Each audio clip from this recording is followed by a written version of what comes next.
પાર્ટીએ કીધું તમારી રીતે લડો, અમે ખાલી મેન્ડેટ આપીશું, ત્યારે મને ખબર છે કે કોઈ આપણે ઘરે ઘરે ઉમેદવારને ખોળવા દેતા હતા કે ભાઈ આવીને લડો. ત્યારે આ જ ઉમેદવારો આપણને કહેતા હતા કે આ તો નવી પાર્ટી છે, આમાં અમે ફોર્મ ભરીએ નહીં. અને અત્યારે એવું છે કે રોજ ફોન આવે છે કે મને ટિકિટ આપો એમ કે છે ને, લાઈનો લાગેલી છે. હવે અમને ધર્મ સંકટ આવી ગયું, કોને આપીએ કોને નહીં આપીએ. એટલે સમયની સાથે ધીરજ ને ધગસથી જે ચાલે એ આગળ વધે ને વધે. 2022 ની અંદર આમ આદમી પાર્ટીએ ગુજરાતમાં વિધાનસભા ચૂંટણી લડવાનો નિર્ણય કર્યો. દાહોદ જિલ્લો પ્રથમ ક્રમાંકે રહ્યો. દાહોદમાં આપણને કોંગ્રેસ પાર્ટી જે વર્ષો જૂની પાર્ટી છે એ કોંગ્રેસને આપણે ત્રીજા નંબરે ધકેલી દીધી અને કોંગ્રેસ પાર્ટી કરતા દાહોદમાં આપણને 2.5 લાખ વોટ વધારે મળ્યા. વિચાર કરો, ખાલી 5 બતાવ્યું. એટલે પાર્ટીને લાગ્યું કે ગુજરાતના લોકો પરિવર્તન ઈચ્છી રહ્યા છે, તો ત્યાં મહેનત કરીએ તો વધુ સારું પરિણામ મળી શકે છે. 2000 માં આપણે 22 માં આપણે હાર્યા હતા, એના ઘણા બધા કારણો.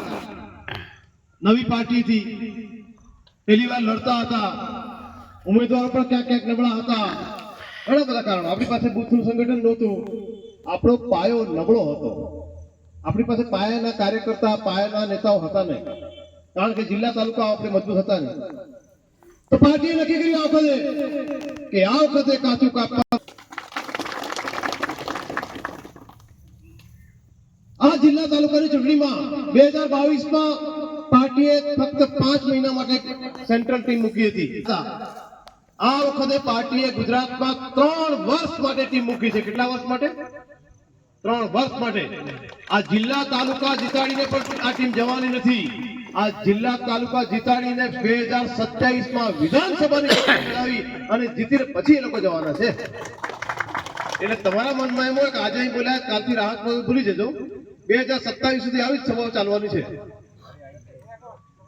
કારણ કે 30 વર્ષથી આ ભાજપ સરકારે જે આપણને પરેશાન કર્યા છે, હેરાન કર્યા છે, શોષણ કર્યું છે, આ જામી ચૂક્યા છે. એમને હટાવવા એટલા સહેલા પણ નથી. એના માટે ખૂબ જ મહેનત કરવી પડે. ના કરવી પડે. તો 30 વર્ષથી આ બેઠેલાઓને સત્તામાંથી દૂર કરવા માટે, એમને ઘર ભેગા કરવા માટે આપણે આ બધા ધીરે ધીરે આવી સભાઓ થઈ રહી છે. અને આખા ગુજરાતમાં આવી 2000 સભાઓ થઈ રહી છે. કેટલી? 2000. દાહોદ લોકસભામાં 66 સભાઓ થઈ રહી છે. તમને ખબર પડી છે કે ભાઈ બોરવાની સભા થઈ ગઈ, ફલાણી થઈ ગઈ, ખબર છે ને?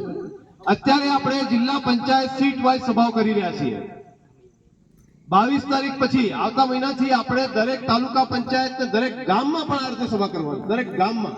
એટલે ઘણા મિત્રોને થતું હોય યાર આ ગામમાં રાખી, મારું કામ તો બાકી રહી ગયું. ચિંતા ના કરશો, દરેક ગામની અંદર આવી સભા થશે અને ત્યાર પછી દરેક ફળિયામાં પણ સભા કરવાની છે. તૈયાર બધા? પાકું ને? તો એના માટે ભેગા થઈને આ પરિવર્તન કેમ કરવું પડશે? પરિવર્તન કરવા માટેના ઘણા કારણ છે. હમણાં ઘણા લોકો અહીંયા ભાજપ વાળા એકાદી પાસે ફોટો પાડી લઈ જશે અને બચુભાઈ બતાવશે, બચુભાઈ આટલા જણા આ ટોપીઓ પહેરી બેઠા હતા. સાચી વાત છે. પણ કોઈ ડરવાની જરૂર નથી. કાયદો બધા માટે છે, આપણે એકલા માટે નથી. બચુભાઈને કાયદો નડ્યો નહીં નડ્યો? કાયદો એમની પર વપરાય નહીં વપરાય, પણ વાર લાગે, લેટ થાય, પણ કાયદો કોઈને છોડતો નથી. સાબિત થઈ ગયું? થઈ ગયું નથી ગયું? મંત્રીના છોકરાને જેલમાં જવું પડ્યું ને જવું પડ્યું. એટલે કાયદો કોઈને છોડતો નથી. એટલે કોઈ દાદાગીરી કરે ને કહેવાનું માપ મારે છે, બરાબર કહી જ દેવાનું. બાકી કાયદો કોઈને છોડતો નથી. તો આ વખતે આપણે આ પરિવર્તન કરવા માટે ભેગા થયા છે. પણ પરિવર્તન કેમ કરવું છે? વર્ષોથી આપણે ભાજપને કારણ કે શોષણ સિવાય કોઈ કામ કર્યું નથી. બચુભાઈ ઘણા ઓળખતા હશે, ખબર હશે બચુભાઈ પહેલા શું હતા હમણાં શું છે. મને ઘણા કહે છે કે આવું કરતા હતા, આવું કરતા હતા.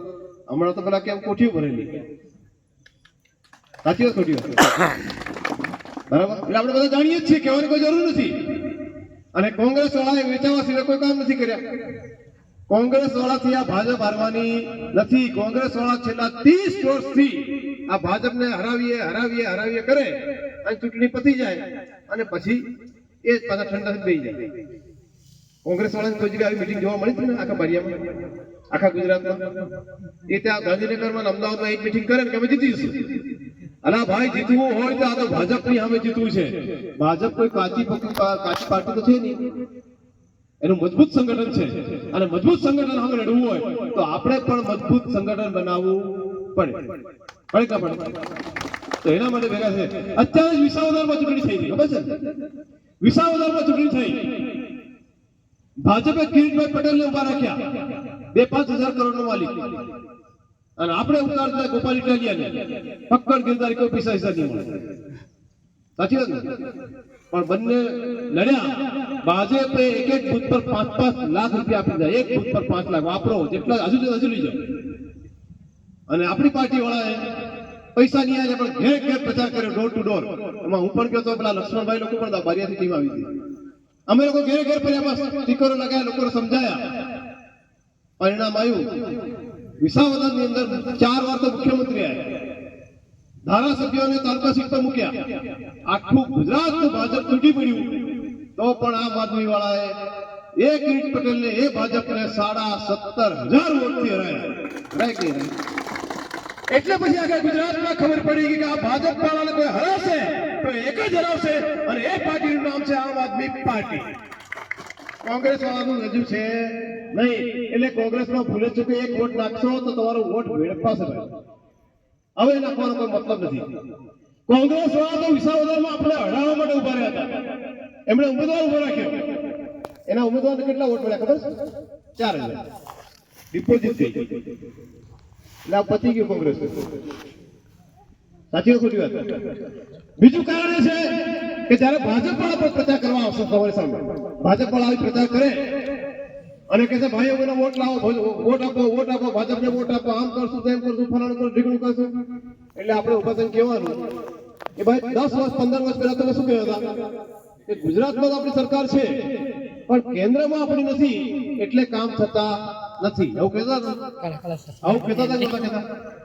ત્યાર પછી એમ કે ગુજરાતમાં સરકાર છે, કેન્દ્રમાં છે, પણ તાલુકામાં આપણી સરકાર નથી, એટલે કામ નથી થતા.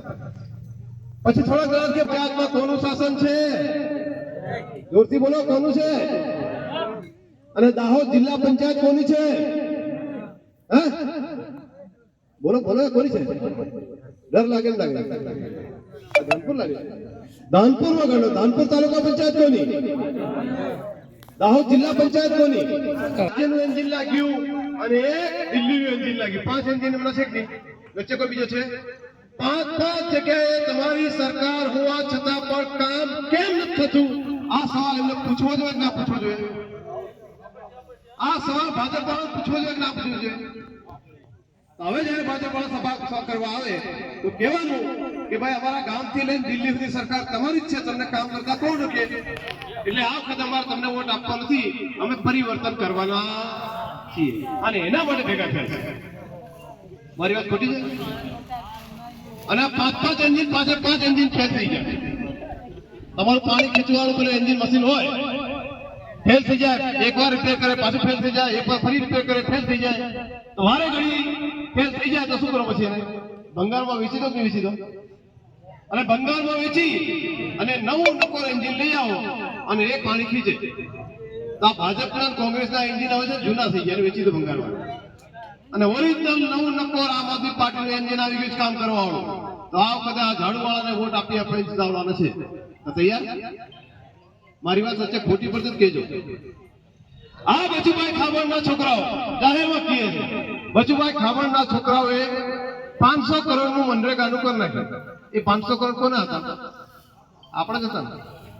ચૂંટણી આવે ને આપણને 500,000 ને દારૂ બાટલી ચવણ ખવાડી જાય, આપણે ખુશ થઈ ગયા. હા, બચુભાઈ ખૂબ ખવાડ્યું, બચુભાઈ ખૂબ ખવાડ્યું, પૈસા લ્યા. અલ્યા ભાઈ, તમને 500 આલી તમારા 5,000 પડાવી ગયા.